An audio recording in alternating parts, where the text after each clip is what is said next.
বন্ধুরা, আমরা আবারও চলে এসেছি বর্ণালী কিচেনে। আজকে মটন রান্না করে দেখাবো। তো সব মশলা আমি এখানে মাখিয়ে নিচ্ছি ভালো করে। আদা রসুন কাঁচা লঙ্কা পেস্ট, শুকনো লঙ্কা গুঁড়ো, হলুদ গুঁড়ো, নুন, তেল, গরম মশলা, মিট মশলা আমি সব এখানে দিয়ে দিয়েছি। এখন মাখিয়ে নিচ্ছি ভালো করে। ভালো করে আমি 5 মিনিট মতো মাখিয়ে নেবো, উল্টা পাল্টা করে চাপাটা দিয়ে একটু বেশ ভালো করে নুনটা ঢুকে যাবে, ঝালটা ঢুকে যাবে, তাহলে টেস্টি ভালো হবে।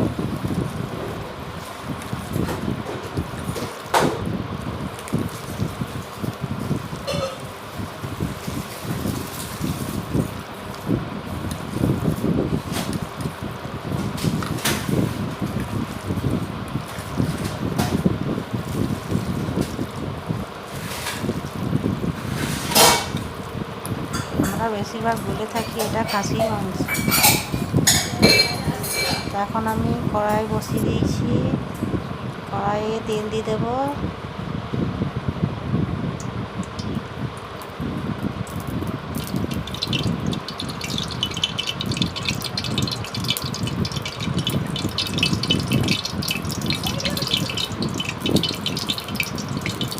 এক কাপ মতো তেল দিয়ে দিয়েছি। তো এরপর আমি মাখানো মশলাটা, মাংসের যে মাখিয়ে রেখেছিলাম সেটা দিয়ে ভালো করে আমি কষে নেব।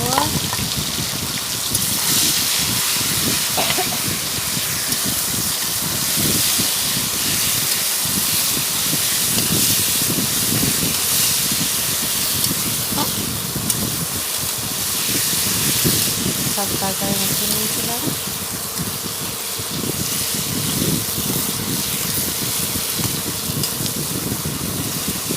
খেতে করার জন্য আমার ভাজা হয়ে গেলে আমি কুকারে দিয়ে দেবো।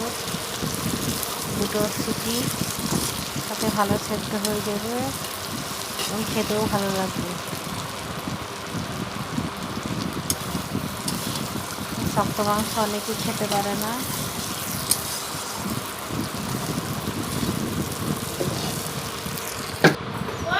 কুকার আমার সেদ্ধ হয়ে গেছে। এই দেখুন আমার মটন রান্নার আগের ভিডিওটায়